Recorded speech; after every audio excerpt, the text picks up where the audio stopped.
투키디데스의 함정, 다시 깨어나다. 그레이트 게임과 미중 패권 경쟁의 평행이론. 전쟁을 불가피하게 만든 것은 아테네의 성장과 그것이 스파르타에 불러일으킨 공포였다. 투키디데스, 펠로폰네소스 전쟁사. 왜 지금 19세기를 다시 읽는가? 2026년의 국제정세는 표면적으로는 관리되고 있는 듯 보인다. 그러나 그 아래에는 거대한 두 힘이 서로를 응시하며 천천히 좁혀들어오는 긴장이 흐른다. 워싱턴과 베이징이 주고받는 신호는 점점 날카로워지고 그 사이에 낀 모든 국가들, 한국을 포함해 주변국은 숨을 죽이며 다음 수를 가늠하고 있다. 이 풍경은 어쩐지 낯설지 않다. 정확히 한 세기 반 전 유라시아 대륙의 양끝에서 매우 유사한 게임이 펼쳐졌기 때문이다. 영국과 러시아가 약 100년에 걸쳐 벌인 그레이트 게임이 그것이다. 그리고 지금 우리는 그 게임의 두 번째 시즌, 이른바 뉴 그레이트 게임의 한복판에 서 있다. 하버드대 그레이엄 앨리슨 교수가 제시한 투키디데스의 함정, 부상하는 신흥 강국이 기존 패권국에 도전할 때 전쟁의 가능성이 비약적으로 높아진다는 가설.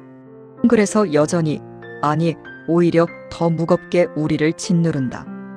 앨리스는 지난 500년간의 16개 사례 중 12건이 전쟁으로 귀결되었다고 분석했다. 확률로 보면 75%다.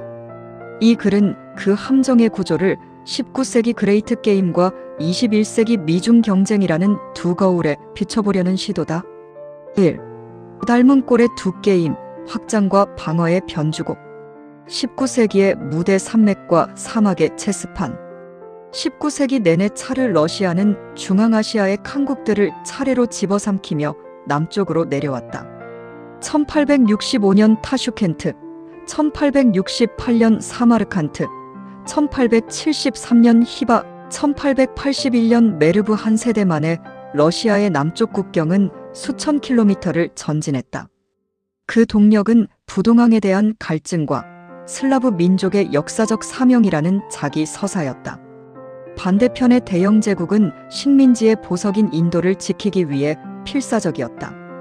인도를 잃으면 제국의 태양도 진다, 이것이 런던의 정치인들이 매일 아침 떠올린 악몽이었다. 그래서 영국은 아프가니스탄, 페르시아, 티베트라는 험준한 완충지대 위에서 러시아의 한 걸음 한 걸음을 막아섰다. 키플링이 소설 킴에서 묘사한 첩보전, 그리고 세 차례에 걸친 영국, 아프간 전쟁은 이 게임의 산물이었다. 21세기의 무대 반도체와 항로의 디지털 체스판. 오늘날의 그림도 본질적으로 다르지 않다. 시진핑의 중국몽은 1대1로라는 거대한 동맥을 통해 유라시아와 아프리카로 뻗어나가고 남중국해의 인공섬과 항모전단 건설을 통해 해양으로 확장한다. 치욕의 세기를 청산하고 중화민족의 위대한 부흥을 이루겠다는 서사는 19세기 러시아의 남진 논리와 놀랍도록 닮아있다.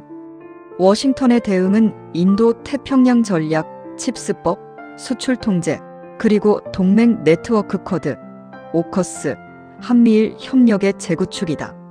트럼프 2기 행정부의 마가 노선은 미국 우선이라는 외피를 두르고 있지만 그 본질은 19세기 영국이 인도를 지키려 했던 방어 본능과 같다. 1인자의 자리를 내어주는 순간 모든 것이 무너진다는 공포, 이것이 두 시대를 관통하는 핵심 정서다. 2. 심리의 지도, 탐욕과 공포의 변증법. 투키디데스의 위대함은 전쟁의 원인을 물질이 아닌 인간의 감정에서 찾았다는 점이다. 그가 꼽은 세 가지 동기, 두려움, 명예, 이익. 오늘의 워싱턴과 베이징에서도 그대로 작동한다. 부흥의 열망이 한 축을 이룬다. 러시아인들에게 얼지 않는 바다는 단순한 항구가 아니라 강대국의 자격증이었다. 마찬가지로 중국인들에게 남중국해와 대만은 단순한 영토가 아니라 치욕의 세기를 끝내는 마침표다. 아편전쟁부터 시작된 150년의 굴욕을 끝내겠다는 서사는 단순한 슬로건이 아니라 14억 인구의 집단 무의식 깊은 곳에 새겨진 정체성이다. 두 세력 모두 과거의 결핍을 극복하려는 강렬한 역사적 동기가 성장의 엔진이 되어 있다. 다른 한 축은 수성의 공포다. 19세기 영국 외교관들은 코사크 기병 때가 카이베르 고개를 넘어오는 악몽에 시달렸다. 오늘날 미국의 전략가들은 대만 해협의 봉쇄, TSMC의 함락, 그리고 인민해방군 해군의 태평양 진출을 같은 무게로 두려워한다. 1인자에게 2인자의 한 걸음은 단순한 성장이 아니라 자기 시대의 종언을 알리는 종소리로 들린다. 이 비대칭적 인식 한쪽은 정당한 부흥으로, 다른 한쪽은 실존적 위협으로 같은 사건을 해석한다는 점. 이야말로 투키디데스 함정의 가장 위험한 화학 반응이다. 3. 그러나 게임은 같지 않다. 세 가지 결정적 차이. 마크 트웨인이 말했다고 전해지듯 역사는 똑같이 반복되지는 않지만 운율을 맞춘다. 이번 게임에는 19세기에는 없던 세 가지 변수가 있다. 첫째, 전장이 바뀌었다. 그레이트 게임이 산맥과 오아시스를 두고 벌어진 지정학의 게임이었다면 지금은 반도체 공정과 해저, 케이블, AI 모델과 금융 결제망을 두고 벌어지는 지경학의 게임이다. TSMC의 3나노 라인 하나가 19세기 카이베르 고개보다 훨씬 더 결정적인 전략 자산이 되었다. 보이지 않는 영토 데이터, 알고리즘, 표준. 위에서 벌어지는 전쟁은 보이지 않기 때문에 더 빠르고 더 광범위하다. 둘째, 상호 의존이 깊다. 영국과 러시아는 경제적으로 거의 남남이었다. 그래서 전쟁의 문턱이 낮았다. 그러나 미국과 중국은 한때 차이메리카라 불릴 만큼 깊게 얽혀 있다. 2024년 기준 양국 간 상품 무역 규모는 약 5,800억 달러 수준이고 중국은 여전히 미국 국채의 주요 보유국 중 하나다. 서로를 무너뜨리면 자신도 무너지는 구조.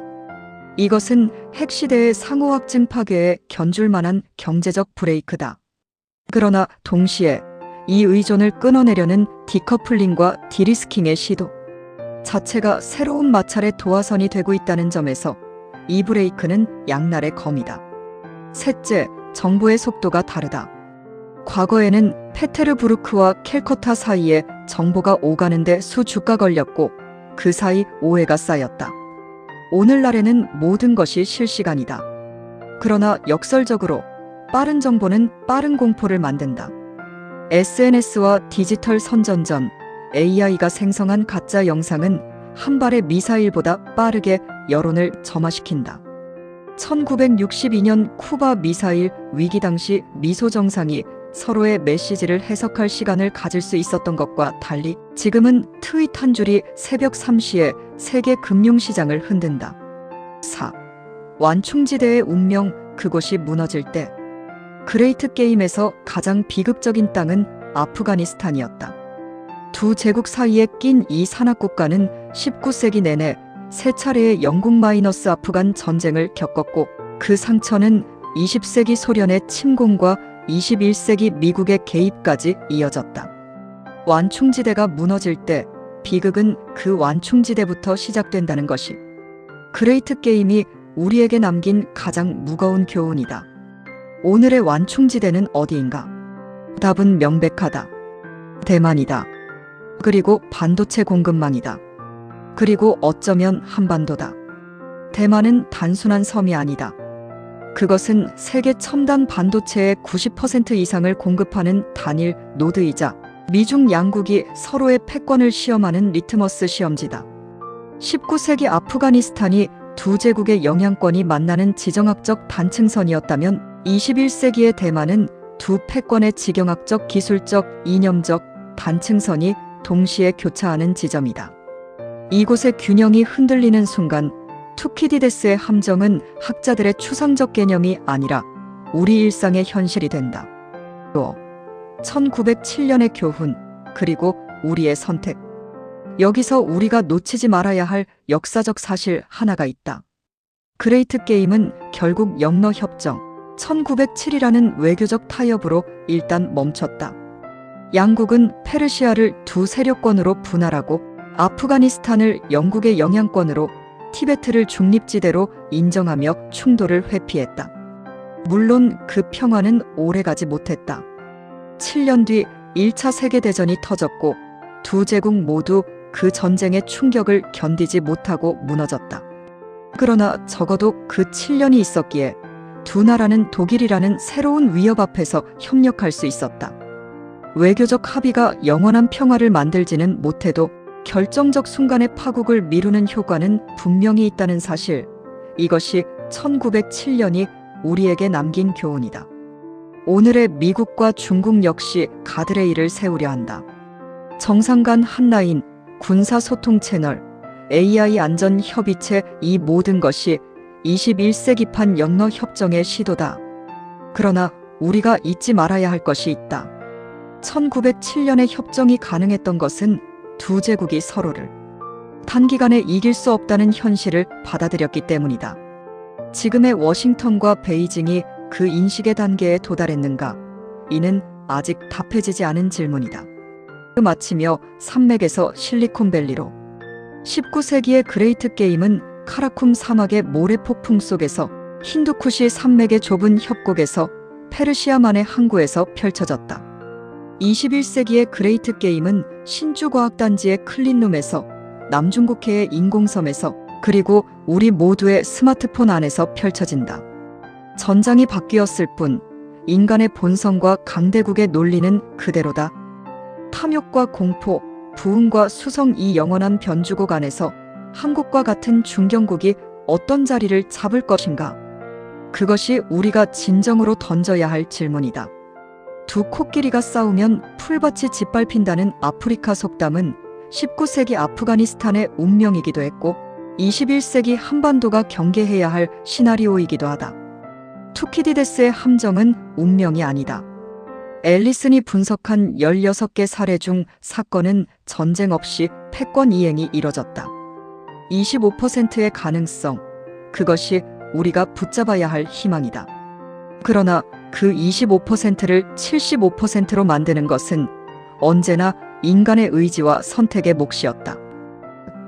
이 글은 19세기 그레이트 게임과 21세기 미중 패권 경쟁을 투키디데스의 함정이라는 분석틀로 비교한 것이다. 역사의 운율에 귀 기울이는 것은 미래를 점치기 위해서가 아니라 같은 함정에 두 번 빠지지 않기 위해서다.